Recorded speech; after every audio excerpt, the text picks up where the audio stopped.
Hey guys, it's SLUSHIE. Today we're going to be doing the best movies of 2018 in my opinion.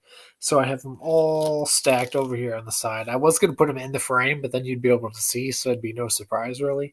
So I figured I'd just stick them on the side. And now, first of all, I want to say there will be a lot of honorable mentions, and I'll let you know whenever the actual good movies start. Whenever my favorite list starts. So starting off with the honorable mentions, now most of these movies are movies that I think could have been better. Either they were really good, or they could have been better and they were kind of disappointing to an extent.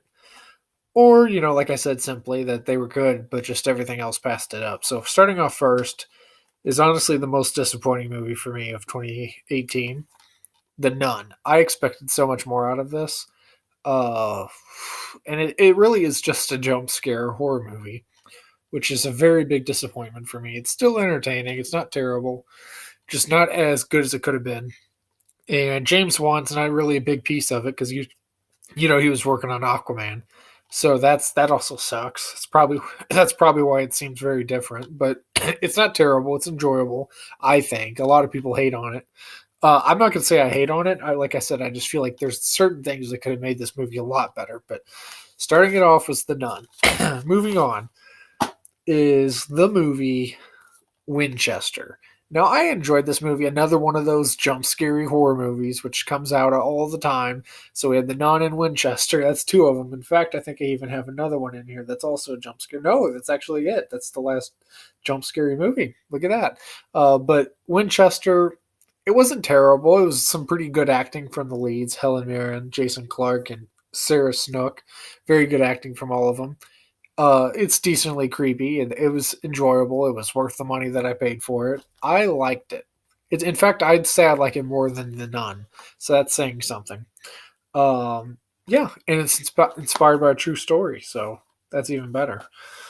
Moving on, Truth or Dare. I just noticed that every single one of the ones I've listed so far has been a Blu-ray DVD combo, slipcover thing. But Truth or Dare, it's not a terrible movie whatsoever. In fact, this is when it's like the Winchesters when it started off. Like I really like these movies. Uh, Same with Truth or Dare. I really love Truth or Dare. It's a very good, awesome, cool movie. There's a little bit of the weird aspect with their faces and the way that they look whenever they're asking the Truth or Dare question. Whatever. And that's okay. That's kind of the idea. And I don't think it was bad. I thought it was very entertaining. So that's what I watched it for, was to have a good time and just to have fun watching a horror movie. And it did justice. Very good acting, uh, good direction, good writing. I love everything about it. Truth or Dare. A lot of people disagree with me on that, but I really do like it. Moving on now, a couple of these are probably going to be some movies that no one's ever heard of. One of those being Night Shift. Now, this movie was really good. I absolutely enjoyed this. I saw a couple ads for it on just some ads running, and I was like, wow, that'll be awesome. I mean, I had a little bit more higher hopes for it, but it had a very cool, trippy story. Like, you'll never really know what's going on until the very end. Though I started to suspect towards the end who was the killer. And I wasn't surprised when I found out. It was not a super big, like, oh my God, it's him. It's not one of those things. But it was definitely intriguing enough to keep me interested throughout the runtime. So that was pretty good. And it's kind of like just an indie film, so I had to support it. So Night Shift made it into the list. And I got a haircut, by the way, in case you didn't notice. The next one, All the Creatures Were Stirring. Now, this is a cool anthology film, which has several films within it. And it's very cool, the stories that they tell. Christmas oriented stories, and just everything about this was very cool and just creepy at its own times. And what can I say? I thought it was a very in the season movie. I enjoyed this immensely. I can't really say too much about it because every I can't really. It's kind of hard to explain because every one of these is like a different film every time. So I'd have to critique every single one. But I will say that all the stories in here are very well written. They have cool villains to them, and just interesting plots. I enjoyed All the Creatures Were Stirring, so if you haven't seen it, go pick up a copy. It's totally worth it. Also, pick up a copy of Night Shift. Pick up a copy of all these movies, hell, even The Nun, because you might like it, Oh, because I don't. Well, I like it, but not as much as some people. So this is whenever they get really entertaining. This is when I really started to love them. Ready Player One is a very good movie.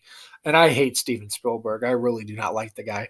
But man, I got to give him compliments where he needs them. And God, man, Ready Player One was so intriguing. It's entertaining. It's fun. It's exciting. It's thrilling. Great action.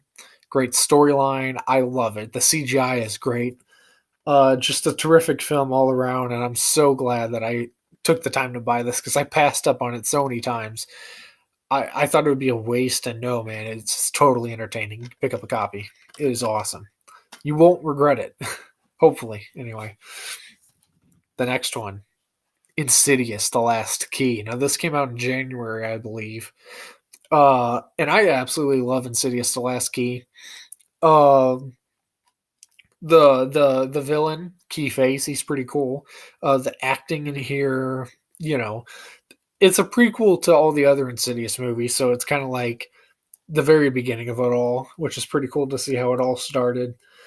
Even though I feel like this was just made for money, like we really didn't need to see Elise's past or her origins, but we got to see it anyway because somebody wanted to make money. But the good thing is Adam Robitel is a great director. He also did Escape Room, which came out January 4th. Check it out in theaters now. Just a great director, hands down. Like he just keeps me entertained in his movies, and this movie is no exception. Insidious: The Last Key, an entertaining, thrilling horror show is what I'll call it. You know what? I forgot to grab Strangers Pray at Night. So if you want to put Strangers Pray at Night in here right after Insidious: The Last Key, do that because I forgot to grab the damn copy. But I love Strangers Pray at Night. It was very entertaining, very exciting, full with action. The music was terrific. The acting was terrific. Just a very good throwback to 80s horror slashers. There's another one in here that's very similar. In fact, it's very high up on my list. I love Strangers Pray at Night. It made me love The Strangers, and that's something that was not easy to do because I did not like The Strangers in the first one. It wasn't a terrible movie. It just wasn't what I wanted or expected. But anyways, the next movie, Hereditary. Now, I didn't not think I was going to like this, but a friend strongly recommended I see it. And I was probably going to watch it anyway because it was a movie that came out in 2018. And I was very into, I guess I was buying every damn movie that came out in 2018 pretty much. There's a few superhero movies that I didn't get. Or not really superhero movies. Yeah, there's one that I didn't get. No, two. I didn't get Thor Ragnarok or Avengers Infinity War. So that's the two that I didn't get. But I did get a lot of horror movies. Hereditary. They say it's the modern Exorcist, pretty much. I don't agree with that. It's not scary. Neither is The Exorcist. It's not creepy. It's a good movie. It's just not creepy or scary. Some parts of it are very laughable. The acting, even by Toni Collette. But she's a great actress, and she can make anything look great, and she did it with this. Just a very strange script. And they don't really go in depth about too much. They kind of leave it to your imagination to figure out, and I'm not going to spoil anything, so that's what I'm going to leave it at. But pick up a copy of Hereditary and check it out. Hereditary is definitely a movie that'll make you think about stuff. Now, coming up next on a lighter note, Game Night. This was a very funny movie. I enjoyed this. It's not the funniest thing I've ever seen, but there's a lot of good lines in here that I enjoyed. It's just a fun ride. Sit back, watch it. You'll be entertained. It's like I said again, it's not the most hilarious thing you'll ever watch, but Jason Bateman and Rachel McAdams make a great team in this movie, and just makes it worth your time to watch. So check out Game Night. The next one is my favorite comedian, that is, Melissa McCarthy's Life of the Party. I thought this was hilarious. It's like one of my favorite comedies of the year. There's only one in here that passed it up, so that'll be coming up, actually, once we get into my favorite list. But Life of the Party is freaking awesome. I enjoyed this. I still watch it a million times. I will always pop this in whenever I want a good laugh, because man, does it provide. It's hilarious. It feels so realistic. Like this could actually happen, which blows my mind, but Life of the Party. Now that concludes the honorable mentions, which are all of these. So we're moving on to my favorite list. Uh, Starting it off, Venom. So saw this in theaters, loved it. Got it on DVD because I loved it. Just I don't know what I'd expect. I don't know if I expected anything. Just a cool supposed superhero movie. It's an anti-hero movie, but very cool movie. The CGI was great. The acting by Tom Hardy. I almost called him Eddie Brock. The acting by Tom Hardy was terrific. I don't remember Riz Ahmed. That's his name. He was great as Carlton Drake. Great as Carlton Drake. I rhymed. But everything else in this was just terrific. They just did amazing on the film. The direction by Ruben Fleischer, or something like that. He did great. The writing is just wonderful. I hope for a sequel. What can I say? I'm not going to spoil anything, but man, I want a sequel. And I believe that's the rocket falling down in the background. I just noticed that. Oh, wow. I have very good attention to detail. But yeah, pick up a copy of Venom. It's a pretty entertaining anti-hero movie. And I haven't seen Deadpool 2, so don't ask about that. I can't really give you my opinion on that if I haven't seen it yet, right? So the next one, let me actually swap that one because I like that one a little bit more.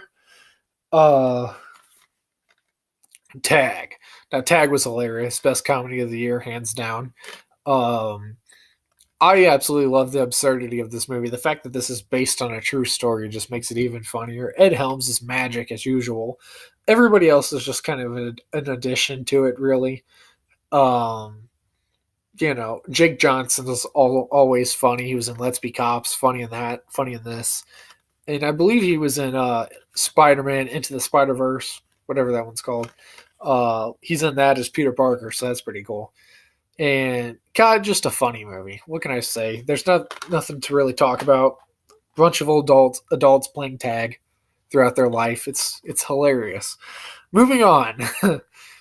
Slender Man. Now, this is everyone's least favorite movie, just about for 2018. And honestly, I can sort of understand it. I really can. I can totally understand why people did not like this. But I absolutely loved it. I didn't expect too much from it. I was just like, I want to see Slender Man in a movie, and I want to see him look cool. And I thought the CGI for him was really cool. His look was awesome. Him being played by Javier Botet, I already knew that it was going to be great because it's him. He hasn't failed yet. So Slender Man's terrific. I don't want to talk too much about it because I already know people are already at my throats anyway, but just check it out. Give it a chance. No harm, right? There's no harm in really just checking it out. But yeah, just give it a look. Give it a chance. Nobody else does. Moving on. A very action-packed film. The best Purge movie, the first Purge. Once again, everybody's going to be at my throats. This is one of everyone's least favorite Purge films, and I absolutely loved it. I loved it. I don't see the flaws in this movie whatsoever. I love everything about this, the social commentary, everything about it, the kills, the whole prequel, even though once again it wasn't needed, to the Purge was awesome. And I love to see that. The characters that they used in this were awesome. Very good writing in here by James DeMonaco. Very good direction by Gerard McMurray. Hope I'm saying that right. And of course, the music was hypey as hell.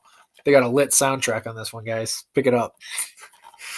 Moving on. Another great movie of 2018, A Quiet Place. I had to put this high up on my list because, man, this was an intriguing, awesome, original film.